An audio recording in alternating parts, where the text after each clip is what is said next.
All right. This is that moment of truth where I wait for it. Where I wait for it.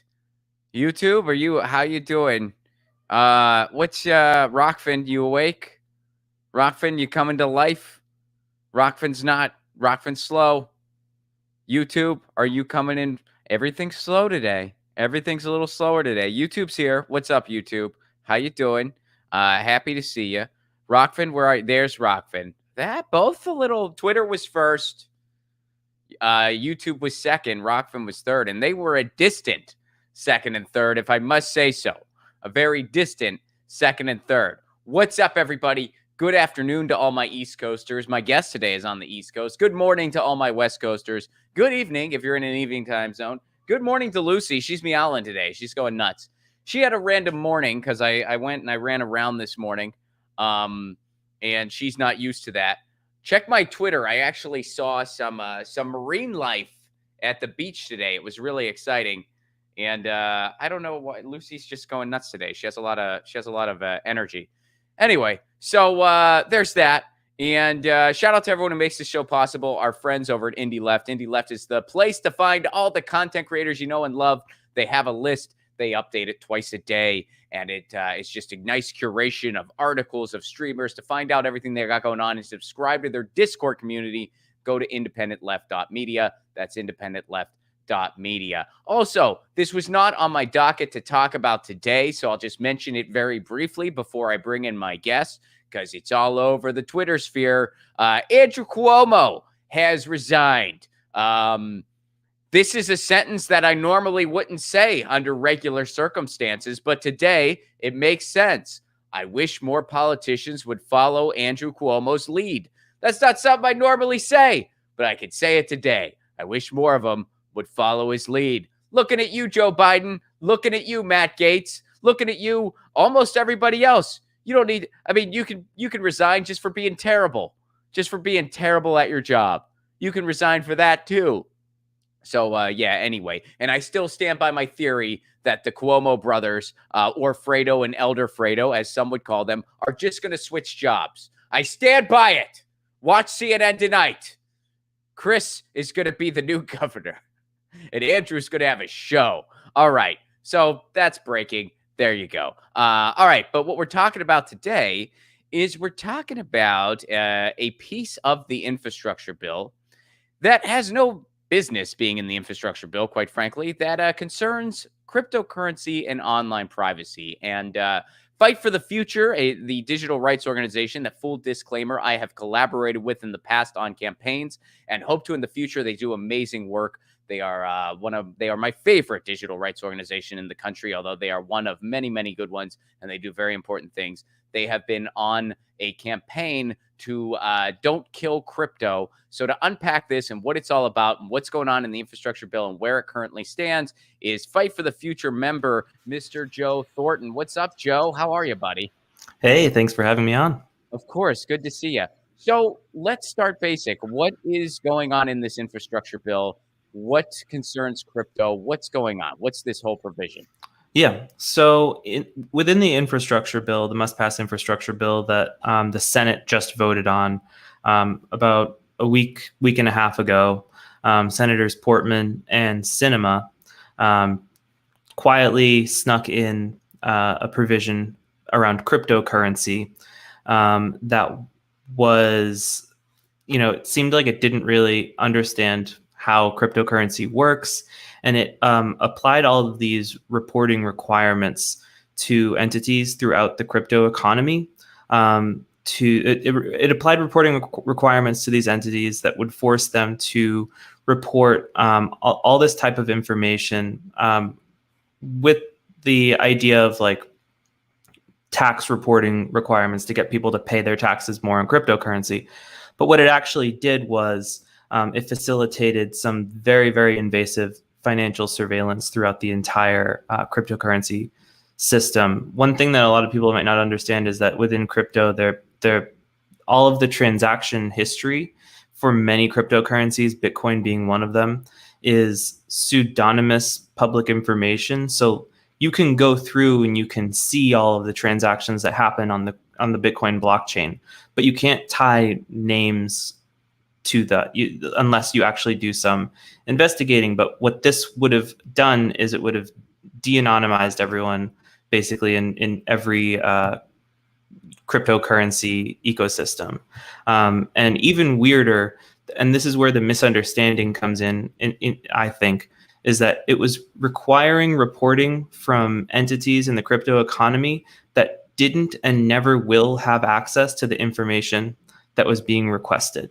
So they were asking entities like Bitcoin miners, Ethereum stakers. These are validators of the network. They validate transactions.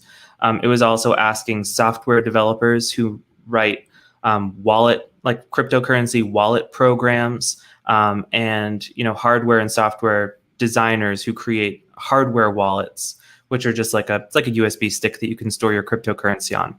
So this bill required them to do all of this reporting that would tie names and addresses and things like that to cryptocurrency transactions, which would have facilitated instantaneous mass surveillance of the cryptocurrency ecosystem. If some of these, I'm sure, could have figured out ways to report this information, but they were given the option of either leaving the United States to operate outside of it, where that rule doesn't exist, or figuring out a way to conduct mass surveillance on basically every United States cryptocurrency user. So basically, the real issue that's going on here is that there is a fine line between oversight and overreach.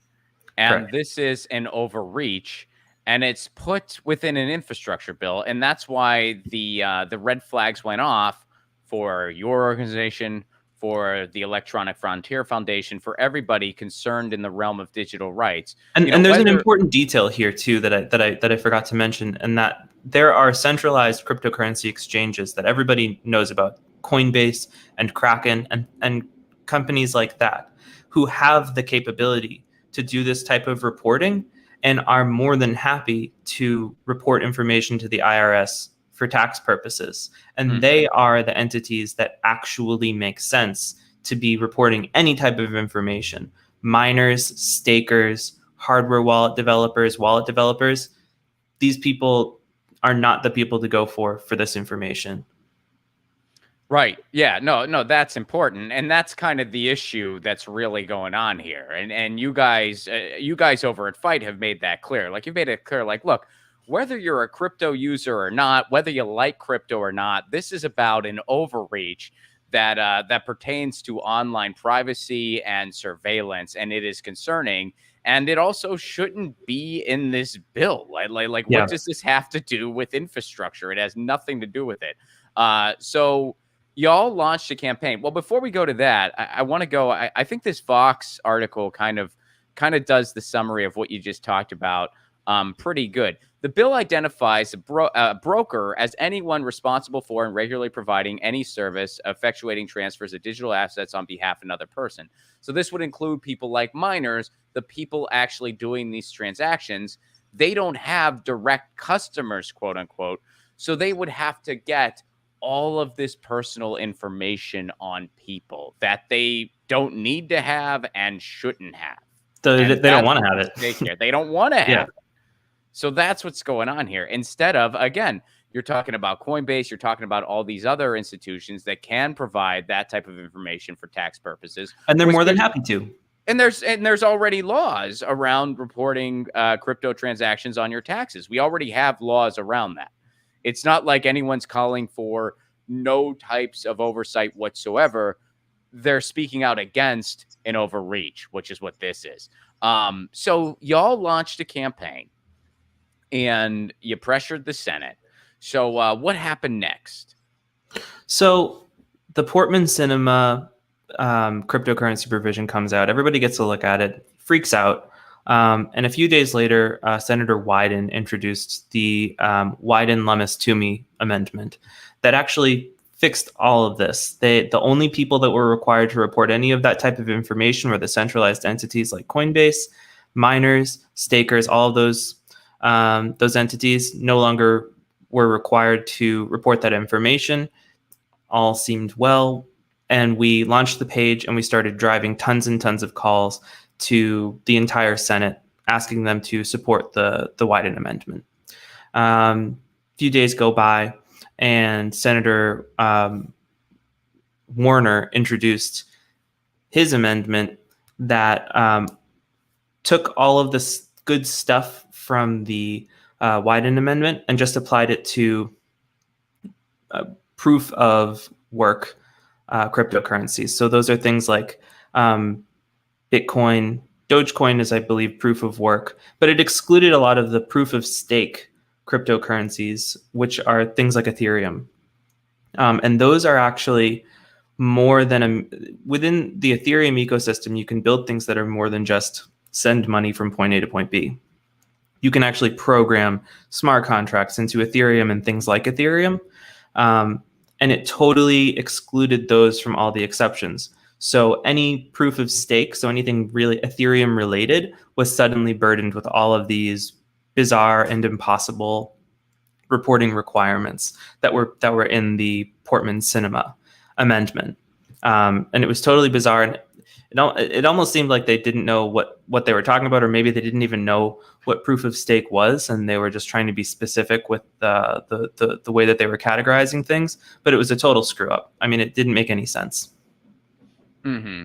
So they proposed this amendment that more specifically defined, who this all applies to try to so basically stuff people. like Bitcoin got the good part of the Wyden Amendment, and then even weirder.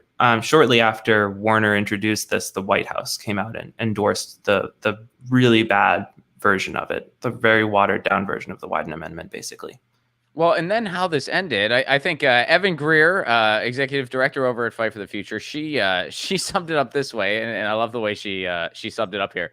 So just to summarize, the Don't Kill Crypto Compromise Amendment was killed by a retiring Republican senator from Alabama because he didn't get his own amendment demanding $50 billion for the Pentagon and endless wars and U.S. imperialism. So Senator Richard Shelby of Alabama objected to it because he said, "Hey, I wanted $50 billion in defense spending because we don't spend enough there. we really don't spend enough on defense as it is. We got to up this." So he was all in a tizzy because he didn't get his defense spending budget. So he said, "Nobody gets an amendment." And then he took his ball and went home and pouted in the corner.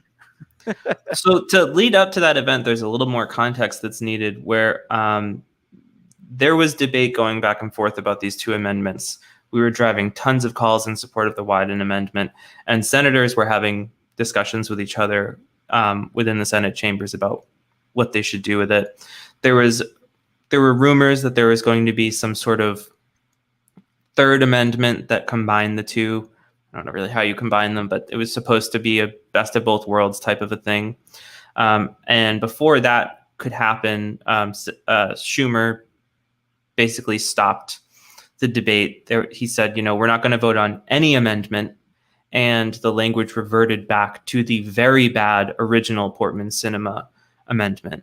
And then in the Senate, they went through a procedure unanimous consent, where if one senator where they wanted to introduce an amendment, a new one, not Warner, not Wyden, but just something. And I think that was probably the third combined amendment. And the senator that you were just talking about is the one that objected, and it was over from there. So where do things stand now? What happens next? So now we're going to the House, and we are hoping to have a similar beginning to try and repair this, where we're looking for someone in the House to introduce something like the Wyden Amendment. We're hoping that somebody will come up with something like it and try to fix this in the House. But to be honest, it's going to be pretty difficult to get that perfect. So basically, now the House has a chance to amend this. Here's from y'all's Twitter feed. Don't kill crypto. Next mission. The House of Representatives is now our last chance at stopping this terrible cryptocurrency provision. Let's start it up with emails to our representatives right now. You can go to fightforthefuture.org, or easier is to just go to their Twitter, which is just Fight for the Future FTR on Twitter. and you can Plenty of links there. plenty of links there, and you can get involved. So, how would you say, in your words, to somebody who maybe isn't interested in crypto or even doesn't like crypto, how would you say to them that this is still a concerning thing and this is still an important thing? Yeah, so there are a lot of like reasonable criticisms of cryptocurrency. It's not Totally. perfect. There are issues, there are environmental issues, there are economic issues. It's a currency market, so there's that whole thing. But something that I think a lot of people don't understand is they see Bitcoin as this I don't know, no rules hyper capitalist like casino. And in some respects, the cryptocurrency markets are sort of Wild West, like finance. But there is an aspect to it that goes frequently unnoticed, I think, by the critics of cryptocurrency, and that is that decentralized systems, blockchain systems, distributed ledger systems like Bitcoin and Ethereum are probably our best solution to getting away from big tech and building platforms that are publicly available and virtually free to use, and that will allow more free speech and more exchange of ideas, and that aren't controlled by Fortune 500 companies who are operating off of surveillance capitalism. These since they're going to be decentralized and distributed, they're not going to be playing by the same rules as Facebook and Twitter and stuff, where they're making money by spying on their users. These decentralized apps that we're going to see in the next few years coming out of Ethereum are going to be made, I think, with better intentions and better architecture that puts users first. There was one thing I was reading.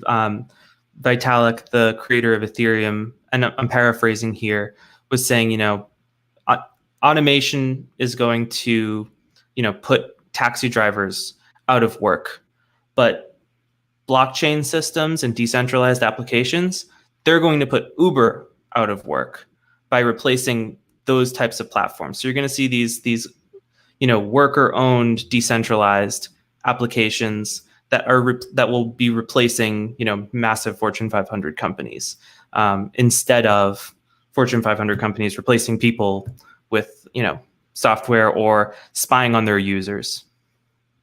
Hmm. So, what else is going on? Since I got you, is there Yeah, anything else you want to highlight related to this issue, or I guess absolutely. Yeah. a better question I want to ask: how does this how does this directly connect to some of the broader issues going on in digital rights right now?